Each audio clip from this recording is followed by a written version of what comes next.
닥터킴의 은밀한 궁금증 시즌2의 산부인과 전문의 김정현, 비뇨기과 전문의 도성훈입니다. 네, 오늘은 어떤 사연이 들어왔는지 들어보고 함께 고민해 보도록 하겠습니다.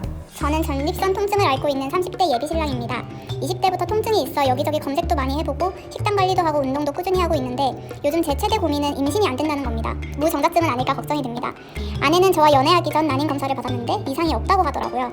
전립선이 찌릿하다면 제게 문제가 있어 임신이 안 될 수도 있는 걸까요? 그리고 섹스할 때보다 자위할 때 찌릿한 통증이 더 심한데 통증이 자위와도 관계가 있을까요? 중학교 1학년 때부터 하루에 한 번은 자위를 해왔는데 혹시 자위를 많이 해서 임신이 안 될 수도 있는 건가요? 자위하거나 성행위를 할 때 뭐 찌릿한 느낌? 이런 게 좀 네. 있다고 하셨어요. 뭐 소변 볼 때 찌릿한 느낌 이런 게 있는 게 보통 요도염이나 전립선 염증 이런 거를 그렇죠. 의심해야 되지 않나요? 사정통이 있는 경우에는 반드시 전립선염을 의심을 해봐야 됩니다. 전립선염이 의심이 되면 이제 비뇨기과에 가서 사실 뭐 소변 검사나 전립선액으로 검사를 먼저 하는 게 순서가 맞지 않을까요? 네, 반드시 해야 되는 검사가 소변 검사, 그리고 이제 전립선 마사지가 되는데요. 전립선 마사지는 제가 기억하기로는 되게 항문으로 들어가서 이렇게 검사를 하는 걸로 알고 있는데요. 그렇죠? 네, 어떻게 맞습니다. 검사하는 건가요? 보통 이제 저희가 남자인 의사가 우리 남자분들 항문으로 손가락을 집어넣고요. 바지를 내리시고 이제 저희가 기마 자세를 취하거든요. 서서 기마 자세를 취하나요? 예, 서서 기마 자세를 취하시게 되기 때문에 좀 민망한 자세죠. 환자분이 기마 자세도 있고 제 눈앞에 환자분의 항문이 보이는. 그렇군요. 저희가 손가락 하나 위에 전립선이 만져집니다. 근데 그 전립선에 대해서 저희 꼭꼭 눌러요. 이거는 엄연히 의사가 하는 프로시저입니다. 그걸로 이렇게 탁탁 치면 안 될까요? 안 그래도 저희가 항상 환자분들이 고민하시는 게 의사 입장에서 이걸 대신해주는 기회가 있으면 좋겠다고 생각을 하는데 실상은 대신해주는 게 없고, 진단은 의사가 직접 하는 게 맞죠. 네, 받는 분들이 너무 아파하시니까 그렇죠. 일부러 아프게 하는 건 아니니까. 그럼요. 네. 정확한 진단을 최대한 위해서 안 아프게 해드리려고 굉장히 노력을 합니다. 참으셔야 합니다. 전립선염이 있으셨고 전립선 통이 있었던 분들 중에는 전립선 마사지를 하고 나면 그 증상이 씻은 듯이 사라지는 경우가 있어요. 네. 이게 사실 또 전립선염을 확진하는 네. 어떤 진단 툴이 될 수도 있습니다. 그리고 또 이 전립선 마사지를 해서 전립선액이나 정액을 내보내는 게 염증에 도움이 될 것 같은데요. 환자분 같은 네. 경우에는 거의 매일 사정을 해오셨다고 그렇죠. 하셨잖아요. 아마 전립선염의 원인이 요도염이 아니었다고 하면 너무 잦은 사정이 아니었을까라는 생각은 합니다. 사연을 보내주신 분은 사정 시에 네. 통증을 느낀다고 하셨기 때문에 이게 잦은 사정은 자제하시는 게, 전립선염은 원인이 세균성 감염인 경우가 한 10%가 있고요. 비세균성이라고 해서 세균이 없는 경우가 90%나 있습니다. 그래서 네. 세균성 같은 경우에는 항생제 치료를 반드시 하고, 그렇지 않은 경우에도 예방적으로는 쓰는 경우가 많습니다. 그래서 항생제 치료가 기본이 되지만 우리가 완치를 목표로 하는 세균성 전립선염과 비세균성 전립선염은 관리를 목표로 하기 때문에 조금 다른 질환이다, 이렇게 봐주시고요. 사연을 보내주신 분도 세균성인지 비세균성인지를 한번 병원을 찾으셔서 원인 검사를 해보시는 게 앞으로 나의 예후를 예측할 수 있는 방법이라고 말씀드릴 수 있습니다. 네, 일단 원인을 찾기 위해서 가까운 비뇨기과에 방문을 하셔서 검사를 하시는 게 좋겠습니다, 이분은.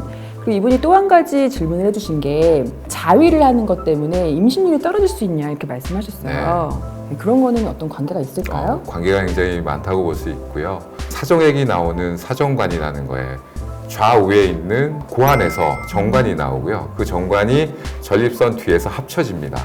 그리고 전립선을 뚫고 사정관이 통해서 요도를 통해서 사정액이 나오게 되는데, 네, 그렇죠. 요렇게 합쳐서 이제 가운데로 나온다, 네, 네. 이렇게 이해하시면 되는데, 우리가 사정액이 나올 때 정자만 나오는 게 아니고, 근데 그 전립선액 자체에 염증이 있게 되면 정자의 운동성을 떨어뜨릴 수가 있어서 네. 정자의 질이 굉장히 중요한데 운동성이나 그 다음에 모양, 정자의 숫자, 요 세 가지가 사실 남성 불임의 가장 중요한 요소거든요. 전립선염 때문에 운동성이 떨어지고 그로 인해서 불임의 원인이 될 수 있다, 이렇게 말씀드릴 수 있습니다. 그러면 자위 자체가 임신율을 떨어뜨리는 건 아닌데 전립선염이 있는 분이 자위를 했을 때 네. 영향이 있을 수 있다는 그런 말씀이신 거죠. 자위로 인해서 전립선염이 생겼고, 자위로 전립선염은 인해서. 전립선염이 생기신 분이 정자의 운동성이 떨어지면서 불임으로 너무 잦은 자위는 임신율에 영향이 있다. 라고는 말씀드릴 수가 없죠. 자위를 자주 해서 전립선염이 꼭 오지는 않습니다.